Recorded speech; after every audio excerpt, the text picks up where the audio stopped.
Hello, everyone, and welcome once again to the Ascent, the live stream powered by Meridian Technology Center. My name is Julie Griffin, and I'm one of the project managers here in our Workforce and Economic Development Department, or division, however you want to look at that. And I am so excited to have you guys here today to be live with you again. I love going live and especially talking about Meridian because I love working here. So if you are watching and social media tells me that we have some eyeballs watching, please drop a comment so we know that you're here. We can say hi to you and have a conversation. If you don't say anything, we don't know you're here. So please drop a comment if you are. And I want to introduce our guest for today. She has had a long career here at Meridian, and she's one of those people that I think if you've been in career tech for a while, you've probably heard of her. I know I did before I came to Meridian, but she's done great things with our adult training department and especially in the field of healthcare.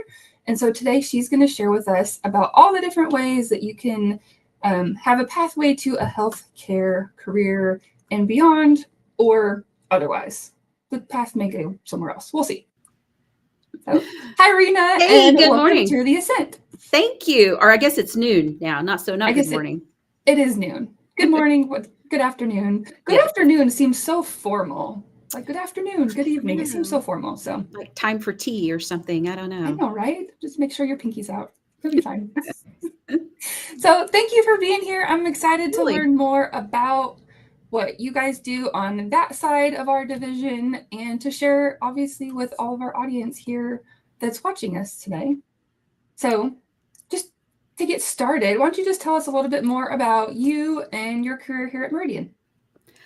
Wow. So that could take the entire time. So we'll have to make a short version, but I'm in my 33rd year at Meridian. So I haven't always been in this role, but have had various roles throughout that tenure. But this happens to be one of the ones I enjoy the most because we have an opportunity to work with people as they begin a career. Maybe they're in the middle of their career or they want a career change or whatever the case may be. So we always have classes that are starting. We always have classes that are in the middle. We always have classes that are ending. It's just a continual rotation of those things. And so it's really enjoyable to work with individuals as they're in each of those, I don't know, transitions maybe for them in different seasons in their life. And we're able to then just partner with them and elbow with them as we go through that journey and helping them determine what's next steps perhaps that they need and how we can help them along that. So I've enjoyed that part of being at Meridian. And I think career tech is one of those it's a vessel that is so available to individuals that they may or may not know about that can help them do what they want to do or what they envision and become what they want to be and have that career perhaps that they've always dreamed of. And that's what I love about career tech in general, and then Meridian working with individuals to help make that happen. So thanks for that question. Good. I love that. And that's one of the things that I love about Meridian specifically, but career tech in general, is that we do have the opportunity to help so many different types of people on very different parts of their career path journey. So with that, I'd say, what do you say is the most, is there a most common type of person that you help? Ooh, good question. I don't know if there's a common type other than the majority of the individuals that initially come to us think that they would like to have a career in that health profession, but they just don't know what might be or how they would even start on that journey. Maybe they've had a family member that has had a health issue and they've watched from that viewpoint of individuals helping the family member, or maybe they've been assisted. And so it is that career path that seems like it would be fascinating to them. They just don't know where step one is.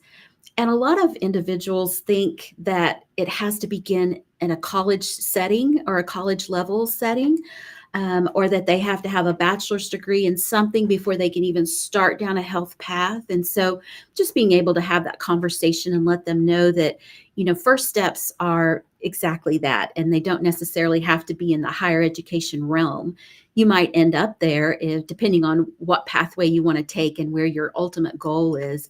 But to get started, it can be as simple as a first aid class, a CPR class, to see if that's really, if that interests you. And if it does, then in what way? Do you want to be in direct patient care? Do you want to be working with individuals on a daily basis? Or do you want to be in the background doing something that assists them? And so really those conversations have to take place so that we know how to direct, how to help, and get them on those pathways. And sometimes individuals want to be in direct patient care. They think they do, but they don't like the sight of blood, or they don't like to be around sick people. So, we have to perhaps help that conversation along the pathways of other ways we can help them, and they can be involved, but not be bedside or on an ambulance or, that kind of thing. So. And I'd say what a gift that is to be able to find that out early on when you're just getting started versus being thrown into the field and then realize, oh, I don't like this very much. Exactly. No is an answer, and it's helpful to get people to that answer sometimes. Yes, most definitely. So, well, tell us a little bit more about the range of the range of the healthcare industry and the wide range of career paths that you can get started on here at Meridian. Meridian can be your launch to any career path for healthcare. It truly can be, because like I said, if you just need a CPR class, and any health training that you're going to go through, you're going to have CPR training. So that's a first step regardless. But for those individuals that really don't know, but they think they want to be in nursing, let's say. So if you come to Meridian, there are prerequisites to any nursing program. We have those prerequisite courses: medical terminology, anatomy and physiology, medical math. Certified nurse aid is a prerequisite to most nursing programs. And so those first steps can all be done here and then transferred to wherever you might need to go. But you don't have to go very far, because if you want to go into nursing, we have a practical nursing program. And so take those prerequisites, go right into a practical nursing program here. Once you have that, you've completed that, and you're a licensed practical nurse. And a lot of times an employer will then pay for you to increase that knowledge base or that certification level or licensure level. So let's say your end goal is to be a nurse practitioner. Start at Meridian, be a certified nurse aide, go to work as a certified nurse aide, and then go right into a practical nursing program, complete that, go into an RN program, a registered nurse program, which is a 2-year degreed program in higher education. And then if you wanted to go further, you could go and get your BSN, Bachelor of Science in Nursing. Then you can go and be a nurse practitioner. You can take those steps, and who knows, you might become a nurse practitioner or a nurse and decide, I really like teaching. I would like the aspect of working with individuals. Well, then you can come right back into the fold and be an instructor and help those individuals along those pathways. And so it's a wide variety of avenues once you get started. And a lot of times individuals taking those first steps into maybe nurse aide or EMT, emergency medical technician, or something like that, then they are exposed to a lot of different individuals in the health field just by virtue of that position or that training, that initial training. And they see something that they think, oh, I'd really like to do that. That speaks to me. And so really just taking those first classes and being in a clinical setting and seeing other individuals in the healthcare profession, you might actually identify then where you think you really want to go. And so it's really not just receiving that initial certification, but just the exposure into that arena that allows you to see all the different possibilities that there might be. So. Very good. You mentioned certification and I think maybe even licensure. So can you talk a little bit more about that process of getting that certification and licensure and how that fits into industry and why that's important? And it, like anything, it depends on the state that you're in and what that state might require for those positions. A lot of the training that we do here, we have paired it with national certifications and licensures. state certifications, so that if you have the training, you have the opportunity to go forward and get maybe that state certification or that national certification if you choose. Let's talk about phlebotomy. Phlebotomy is one of those careers where you could work in a lab because you're drawing blood. Phlebotomy is the practice of drawing blood, collecting blood collection so that it can be utilized to run tests, cultures, those types of things, and that help in that diagnostic process to find out what might be a challenge that you're having that healthcare professionals can then work with you on. So if you want to be a phlebotomist, no prerequisites. Our program is 45 hours long. Come and take the program, learn how to do those sticks, how to do those draws, what the little tubes mean, what the colors are, why it's important to use the correct tubes when you're drawing blood, to collect that blood so that the tests that are run can be successful, those types of things. But you want to be a phlebotomist. In Oklahoma, you don't have to be certified to work as a phlebotomist. But you can be. So we have the program, we have the training. We also give you an avenue to take a national certification if you want to be a certified phlebotomy technician. In Oklahoma, if you have that certification, you're going to make more per hour than an individual who does not have that. And so that's why it's important for you to know that you have that option. And if you want to take that national certification, then it's going to give you a little step up as far as income is concerned. Maybe you're working in a lab, but you decide you want to go to work for an insurance company. A lot of insurance companies, based on the policies that they might offer, you have to go through some health testing. And you may be one of those individuals that's employed by an insurance company that's going to go out and do private draws, blood collection on individuals, maybe in their homes or at a specific setting or that kind of thing. So there's an avenue that a lot of people don't know about. But you're working in the lab and you decide, I like this, but I want to do more. I want to work not just in this lab, but I want to take it a step further. So phlebotomy is one of those stepping stones as well. And if you want to go into something else, at least you have that certification. You have a lot of knowledge there, and that can go forward and help you as you take that next step. So there's always an avenue. There's always a next step from wherever you are. And it could be something that you think is a progressive path that makes sense, or you could start on that progressive path and then decide, no, I want to be over here. And it's okay because there's a bridge to get you there. There's always a bridge. And I think that's what individuals don't realize is they think that it is a huge process and it's going to take too much time or too much money, or I'm not smart enough, or there's no way I can be that. And what they have to realize is that they're just stepping stones. They're just stepping stones. And if you can get to one, then you can get to the second one. You can get to the third one, and you can go on that journey wherever you want it to take you. So I think that's the most important message that we can give as we're working with those individuals, is just to let them know, don't give up. Just take that first step, embrace that, then let's go to the second step. And that's what I love about Career Tech. We can help them get to those. Very good. So just based off of what you just talked about phlebotomy, I came up with 3 more questions. So I love it when this happens. So you mentioned the phlebotomy training is 45 hours, correct? Yes. So how are those hours structured, and what is included in those 45 hours? Good question. So for us in short term, 45 hours means literally 45 hours. You're with us 45 hours. The class meets for 3 hours a night. When it usually meets 2 nights a week.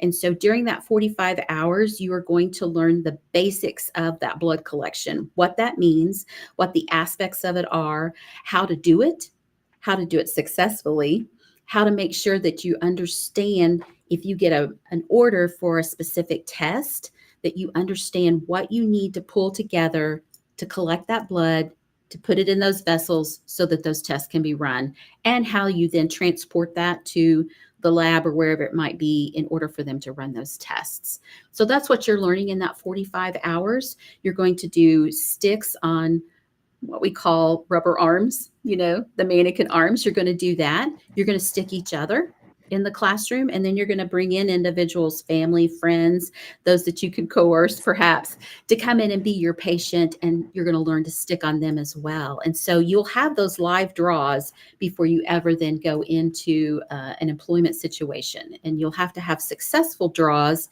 in order for you to be eligible to take that national certification exam. So we help you get all of that so that if you want to take that national certification exam, you can to be a certified phlebotomy technician.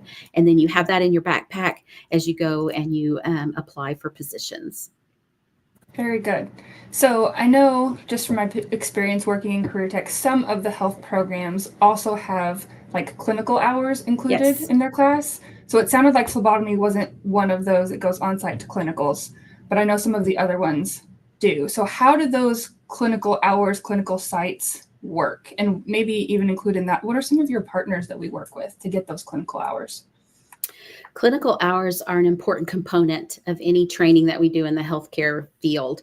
What we've done with phlebotomy is we bring that clinical to you. So we bring those individuals into the classroom and let you draw on them in a comfortable setting so that you become more comfortable with your skill and your proficiency before you go into the healthcare setting. But when we talk about other programs that we have, let's talk about emergency medical technician. They have clinical hours that they have to have, 48 hours. So 4 12-hour shifts in an ambulance and in an emergency room. And we have clinical agreements that we establish with our educational partners. So a clinical agreement is a legal document that we sign with either a hospital or an ambulance agency or that type of thing in order for us to send students to them and for them to precept those students for a period of time. So they're learning, they're getting that experience hands-on in that setting that they're one day going to be working in. And so that clinical agreement is that legal document. We have to have it in order for us to send our students. But then the students will go individually. In the case of the emergency medical technician, will go individually to that clinical site for that 12-hour shift. They may be on the back of an ambulance, with them, riding with them. They might be in an emergency room assisting there, but it gives them that firsthand knowledge, firsthand experience of what that environment is so that they can help determine it. Do I still want to do this? You mentioned earlier about it was a good thing to know if like the sight of blood or anything like that was something you couldn't handle. And we have had students who've been in our EMT training. They get to clinicals and they realize, I like working in a controlled setting in the emergency room where the patients come to us and we have everything that we need within a short space. I like working that. I don't like working going into someone's home and helping them at that point, or a car wreck on the side of the road where you have limited resources in order to help them and get them transported. There's nothing right or wrong about either of those. It's just that you may have a propensity to be more helpful or feel that you're more comfortable in one of those settings. And so those clinicals help students to realize, yes, this is the path I want to take. This is a profession I want to be in. Or it may also be that catalyst for saying, okay, I realize that's not my strength, nor is that part of it my passion. I want to be over here. I want to be doing this.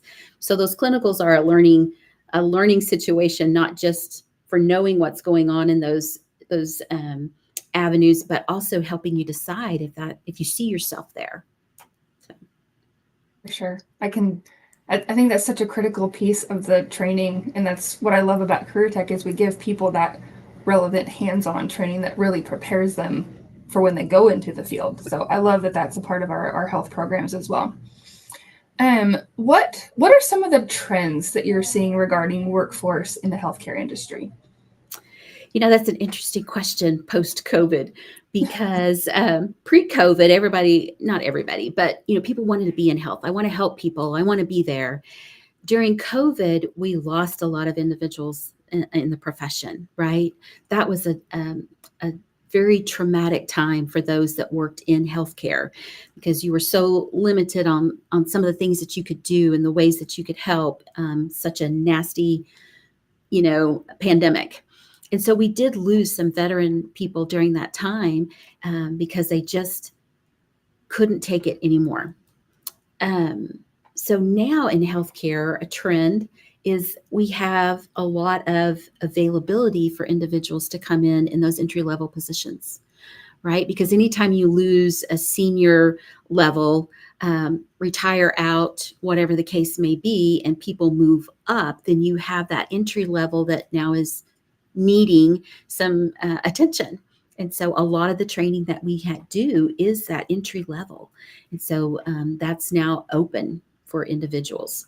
We're also seeing a lot of people that are thinking that they want to work from home. But you can't really do that in the healthcare profession if you're doing direct patient care. Now, if you're in home health, absolutely, you can. But if you're in that direct patient care in a hospital, in a clinic, that type of thing, that's not really a work from home, situation. So, but technology takes the healthcare profession on a ride every single day.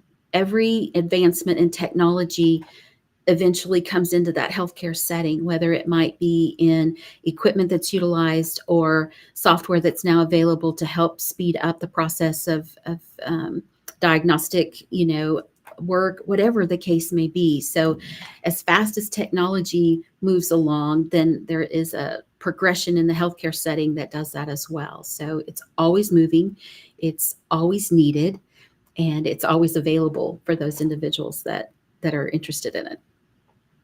Okay, very good. What are some of, would you say, are like the hot careers, or maybe even like most popular? I'm not sure if that's the right terminology. And that's a good question as well. Nursing is one of those things that you always hear. We're short of nurses. We need more nurses in the profession. And nursing is one of those positions that blankets all aspects of healthcare, whether you're in a clinic setting, whether you're in a hospital, if you are nurses are employed by insurance companies. Nurses are employed by large corporations, manufacturing facilities that might need a nurse on staff, kind of because they have a clinic on staff, on site. So it is one of those that you hear a lot about. We need more nurses. We're short on those in a practical nursing or registered nurse, BSN. There are different levels, but you hear that a lot. And yes, absolutely, that is a need consistently. The challenge with nursing is that in order to increase the nurses in the field, you need to increase the enrollment in programs, but you can't increase the enrollment in programs if you don't increase the staff or have the clinical settings that are available for those students to go do clinicals. I mean, it's a domino effect, right? Yeah. But nursing is one of those that you hear all the time, that nurses are needed. You'll always see advertisements for nurses because once they are in staff, then they'll go so many different directions, and they become recruiters for hospitals. They become liaisons for different programs within a hospital or a clinic or that kind of thing. So I would say nursing is the hot one always.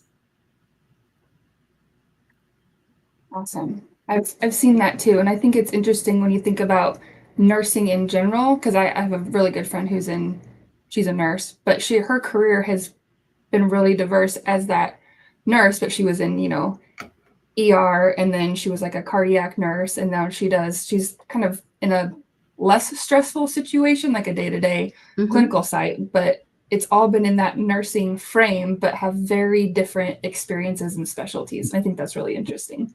It is. And those clinical sites, those educational partners that we have, they become our instructors as well. Like Stillwater Medical Center is one that, we utilize heavily. Thankfully, they are very, very open to any student experience. But then we hire some of their employees to be instructors in our adjunct capacity. When we talk about emergency medical technician, Stillwater Fire Department, LifeNet, Guthrie Fire Department, Perry Fire Department. I mean, all of those entities that hire are so eager to also help with that learning experience. And so we couldn't do it without our educational partners. We're elbow to elbow with them all the time. And one thing that we have to tell students is, please understand, when you go do a clinical, you don't realize it, but you're being interviewed because they need to hire and they're watching.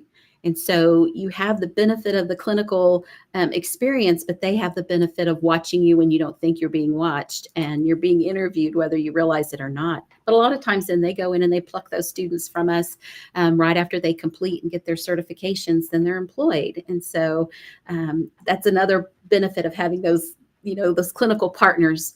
We're training for their workforce. And so they're very, very involved in making sure that they're accessible for those students. And we appreciate that so much. Sure. And I love, like, as somebody, who goes to the doctor regularly and has my blood drawn, I appreciate knowing that those individuals who come through our programs are trained by people who have actively worked in the field, not just somebody who has read the book and is now teaching it, but people who have actually done the work. That is so true. And you say that, and I've been here long enough. There are a lot of times I'll go in and, oh, hi, Miss Hines. Do you remember me? And I'm like, oh yeah, we trained you. Go right ahead. What do you need to do? Perfect. Yes. I love that. I trust you. Yes. Yeah, that's very good. So if someone is watching this and maybe they are not currently working or they need a change in their career and they're interested in healthcare, what would be the first step for them? First step is just reach out and talk to us. Let us show you what is available. Let's have those conversations about why healthcare is appealing to you and what aspects of it are appealing. And maybe through that conversation, we can help you determine a first step.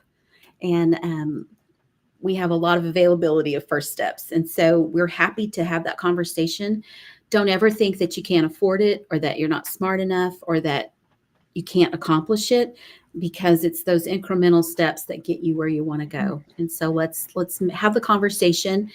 Call us, come by and see us, and we're happy to sit down and visit with you and help you explore. Good.